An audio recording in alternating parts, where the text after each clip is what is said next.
Welcome learners. Myself Dr. R. Suresh Kumar, Scientist C Molecular Biology Group, National Institute of Cancer Prevention and Research, Indian Council of Medical Research, Noida. Today we will see about epigenetics and its alterations. It is continuation with the IGNOU lecture series for postgraduate diploma in environmental and occupational health. Before going to epigenetics, let's see the basics. So every cell in our body contains the same genome and same set of genes. Different organs have specialized cells and they have different functions. They have specialized functions. And we have in the cell, we have around 25,000 to 30,000 genes basically, which is there in the DNA. But these genes are not all get transcribed or it doesn't produce any protein. So every cell in your body expresses, and only small set of genes basically express certain genes. So during development, different cells express different sets of genes in precisely regulated fashion. So you have multiple organs and same DNA, but each organ has a specialized functions and accordingly genes are transcribed. So certain genes are on in particular organs and certain genes are off in the same organ, which is on in some other organ. So you see, this is what you have: all cells bears the same genomic DNA and same genes, and every organ has the same genes, same DNA, but only certain subset of genes are expressed in particular cells. So this is the animal cell structure, and you see that you have plasma membrane and inside you have nucleus, and inside nucleus you have DNA. And so you see this in the DNA basically organized into chromosome structure. It's a highly ordered structure. The DNA is packed with histone molecules, histone proteins, and they organized kind of bead on the string as kind of structures, and it form as kind of finger loops into, it is a multiple organization of different size and highly packed into a chromosome structure. So coming to the central dogma is that the DNA is a platform where the genetic material lies. It is a genetic material, and DNA is transcribed into messenger RNA. Basically, same language is scripted in a different format. Like if you see, English is taken a newspaper, same news is being given in different newspaper differently, but the same news. So the DNA is scripted into RNA, that is a transcription. This RNA is processed into a mature RNA, and this you have mRNA, tRNA and rRNA, and particularly this mRNA, they get into attached with the ribosome and they make a protein synthesis. So the message for the protein synthesis lies in the mRNA, and this mRNA message lies in the DNA. So as I said that all the genes, which is 30,000 genes we have seen, all the genes are not transcribed, all the genes are not going to produce a protein. Only certain genes are produced. So what is the mechanism?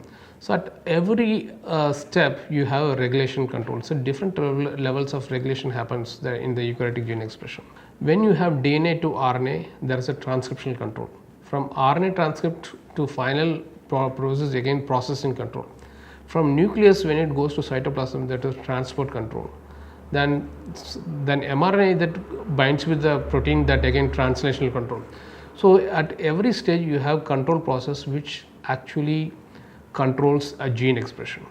So this is structure of gene. If you see the structure of genes, you have a I'm talking about from the left to right. You have enhancer, promoter, then actually a coding gene, that is called genes, what you call exons and introns. So genes are basically in the DNA exists as an exons and introns.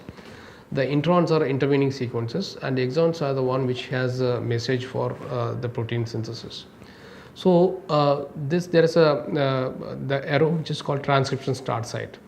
So the control of this production of this mRNA that lies in the upstream region, 5' upstream region of this gene. If you coming to the 5' region, that is a promoter and enhancer. The promoter region is the region where the RNA polymerase comes and binds, and enhancer is the one which actually enhances your transcription or decreases the transcription. The promoter region, where you see here, there is a lot of places, lot of areas in the promoter region which is under regulation. Sometimes this RNA polymerase comes and sits, and sometimes the RNA polymerase cannot sit. So this also makes the transcriptionally active, transcriptionally silent region. So if you see that this is a baby, nobody likes a baby to have a mustaches all over the body.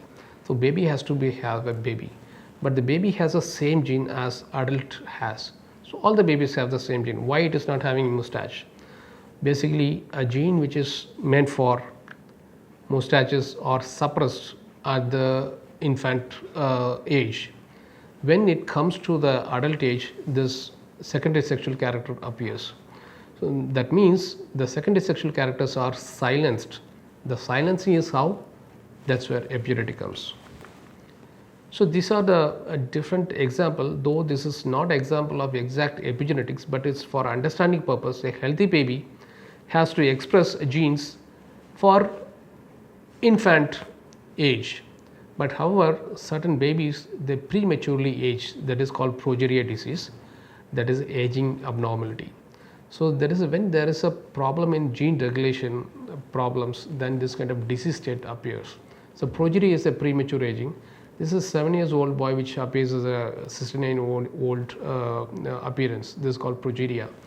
So there is a spatial and temporal gene expression, what we call, and this one temporal is the time. So particular time only certain genes has to be expressed. Space is only particular space, one particular area the gene has to be expressed. I have seen that healthy baby and progeria, that is a temporal gene expression abnormality. Here coming to the next example, the spatial, this is a normal fly which has an antenna complex in the head, but people have mutated this, and during novel development they have changed the gene expression pattern, and they found that the leg appendages that formed in the antenna complex. So this is again mutation. This is a spatial abnormality, expression of genes abnormality. So there is a temporal and spatial gene expression is there. If this disturbed, then you have disease. So these all are set up not only genetics, but this all controlled by epigenetics. Let's see what is epigenetics again. So this is again cancer. So cancer also the same thing. Like in cancer, the people have abnormal gene expressions. You know, you have to two copies has to be there, but you'll have multiple copies, or the same copies are have transcribed multiple times. So this is abnormality gene expression also a problem in the cancers. You have tumor suppressor genes and oncogenes. The tumor suppressor genes basically present in the cells, in the normal cells, whereas absent in cancer cells. And oncogenes are absent in normal cells, which is present in the cancer cells. So this shut on and off mechanism that happens in the cancer cells due to epigenetics. This is what tumor suppressor genes, basically it has more tumor suppressor genes in the normal cells and oncogenes are less, so you will have a normal cellular behavior. In cancer cells, when the tumor suppressor genes become less and more oncogenes, then cells abnormally behaves. So now there are so this tumor suppressor gene acts as a brake, you know, like in the car you have brake. So tumor suppressor genes they applies the brake for the speed, but oncogenes is pulls up, okay, go for more speed. You don't have to worry about this red light signals. So it is uncontrolled cell division that happens in the cancers. This all because of not only genetics, it also epigenetics. So I taken as an example this cancer as an example because we work on that. So the normal cells, they go for multiple stage carcinogenesis process. They initiated the carcinogenesis is initiated, and it become promoted, and it multiplies to progression, and it is metastasis. It is go to the multiple sites. So this multi-stage carcinogenesis takes around 15 years of this thing. 15 years of time for development, but during this development, all epigenetic factors, they play a role in alteration of gene regulation. So coming to the epigenetics. So now what is epigenetics? The term epigenetics was coined by C.H. Waddington in 1939 to name the causal interaction between genes and their products which bring the phenotype into being. Basically, he wants to say that the environmental factors, they interact with the genes and their products. So basically, environment gene interaction that results in the phenotype. If you see that nowadays people are giving a hormone injection to the chickens to have big mass. So basically, environment in the sense that hormone is environment now, either intercellular or intracellular or outside environmental factor that can influence the gene expression.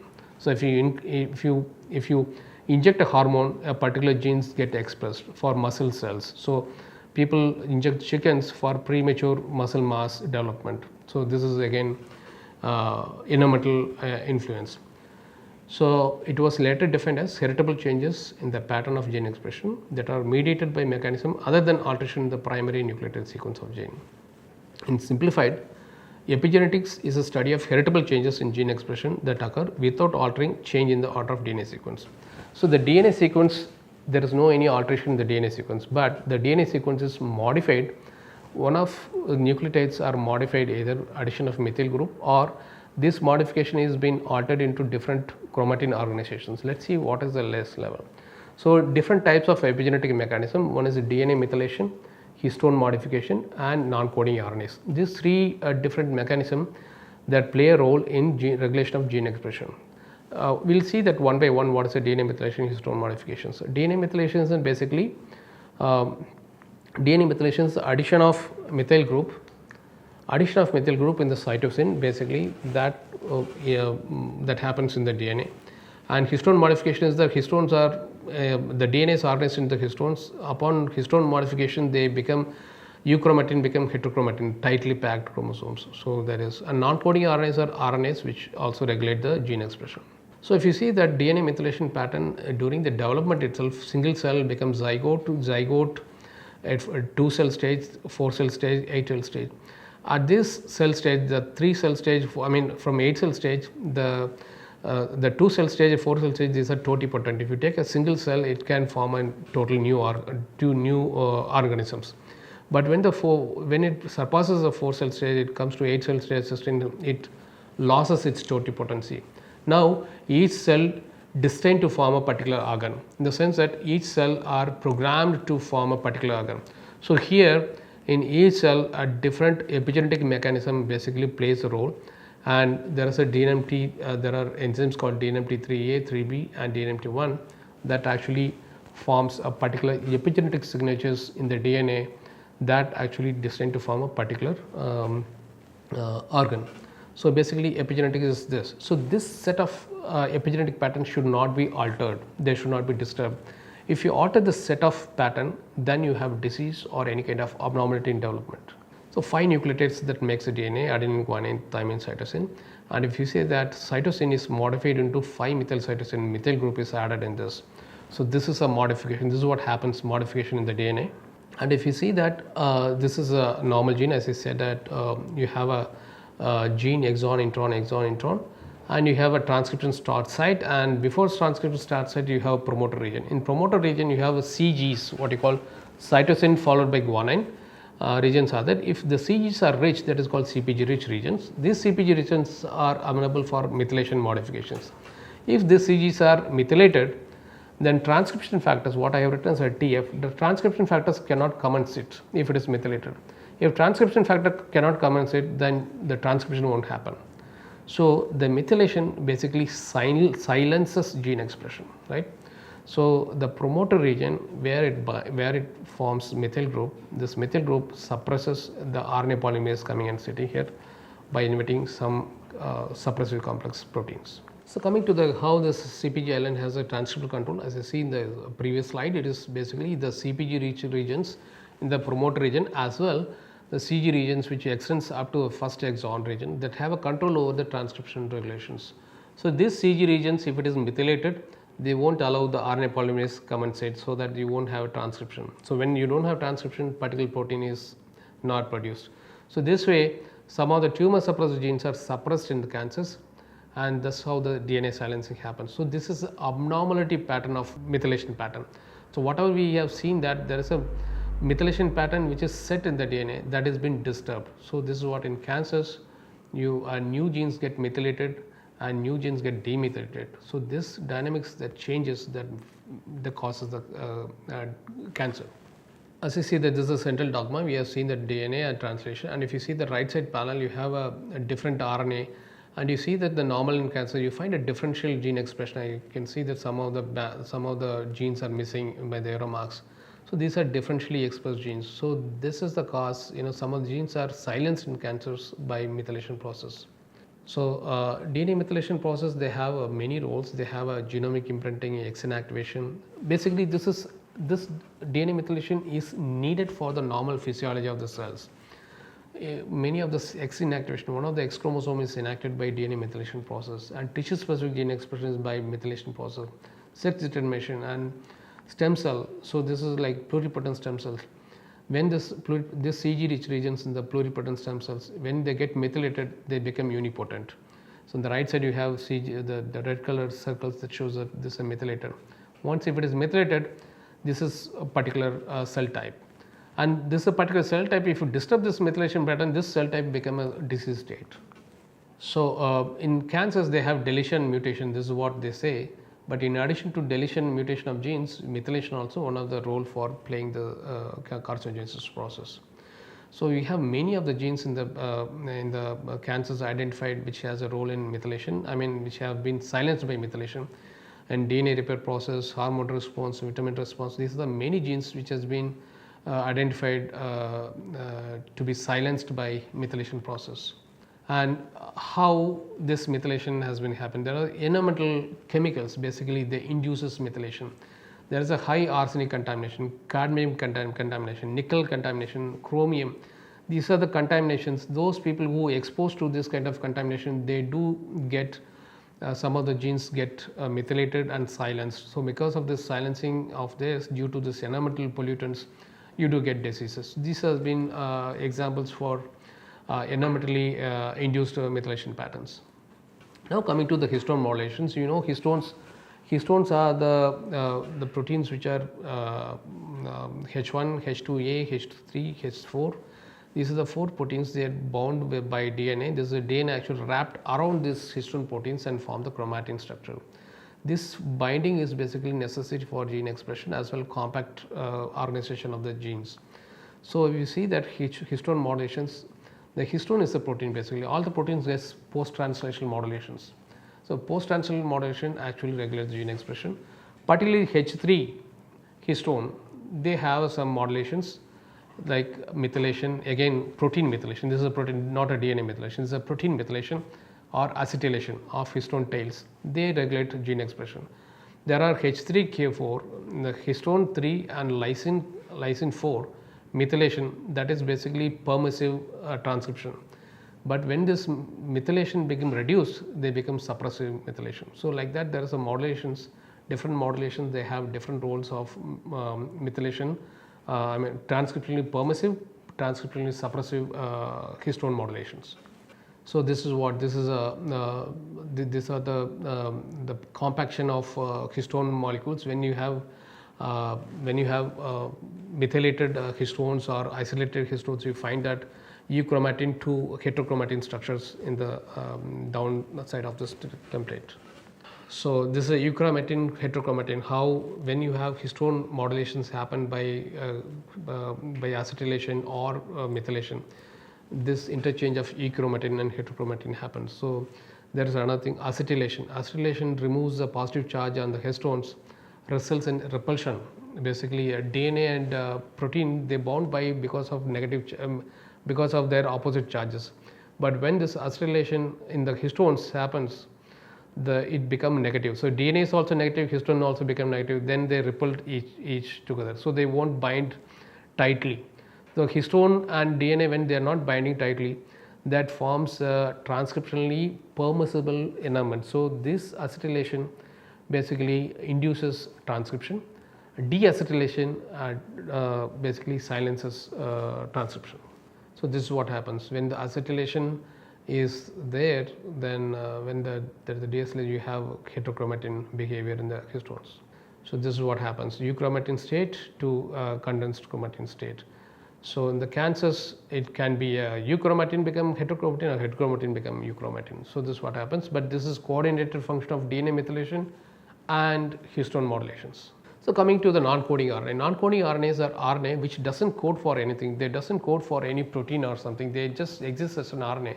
Previously it was thought as a kind of RNA which is not having any function, but now it has been found that there are a lot of non-coding RNAs which have more than a protein coding RNAs. There are housekeeping RNAs and you have different RNAs, functional RNAs. Housekeeping RNAs are tRNA, rRNAs. There are rRNAs which are necessary for the normal function. But there are certain non-coding RNAs which are having different sizes. The small RNA and long non-coding RNAs, they have different functions according to the cell type. So this is long non-coding, they function as a transport, they suppresses the protein expression, they take some protein to particular target, or they take other RNA to particular target. So they act as a different, these are the different function of this non-coding RNAs in the gene regulations. So mechanism of gene silencing, as we say that methylated and unmethylated. So the first graph that shows that methylated, they won't, they suppresses the transcription by methylating the cytosines, and also how it does is that they in the second you can see that they invite some of the repressive complex, which is called, we call by MECP1 or MECP2 complex. It is a complex of 5 proteins. They sit and bind with the methylated promoters, and they inhibit RNA polymerase to come and sit, and they stop the transcription. So these are the different the mechanism of gene silencing. And to methods to study epigenetics, for DNA methylation, non-array based, and there is a candidate based method by PCR based, that is called methylation specific PCR. And methylation specific PCR combined with bisulfate restriction, that is COBRA we call, and restriction digestion based method. And the big way, if you want to do it, there is a methylation specific arbitrary primed PCR, representative different analysis, and Moditoff are the methods to do a PCR at this thing. And array based, nowadays most of things are array based and sequencing based. There are array based methods, are there methylation dependent immunoprecipitation methods, microarray, or NGS RNA, they are now methylation sequencing is there.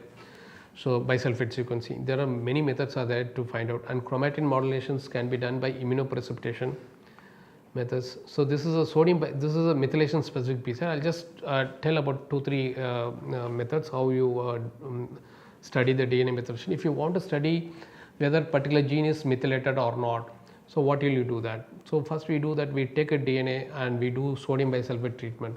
Upon sodium bisulfate treatment, the methylated cytosins will be methylated cytosins, where unmethylated cytosins react with sodium bisulfate, and cytosins become uracil. You can see here in this diagram, this unmethylated DNA, you have ATCG, GTCA, TCG something, same sequence in methylated DNA. This methylated DNA is, this particular C is methylated, right? Whereas unmethylated is no methylation. This unmethylated DNA react with the sodium bisulfate. Then upon sodium bisulfate, they transform into uracil. Basically, it is a reaction, in vitro reactions we perform in the laboratory. Sodium bisulfate treatment, we do a sodium bisulfate treatment and some of alkali treatment also. Then upon final stage, we found the unmethylated cytosine become uracil.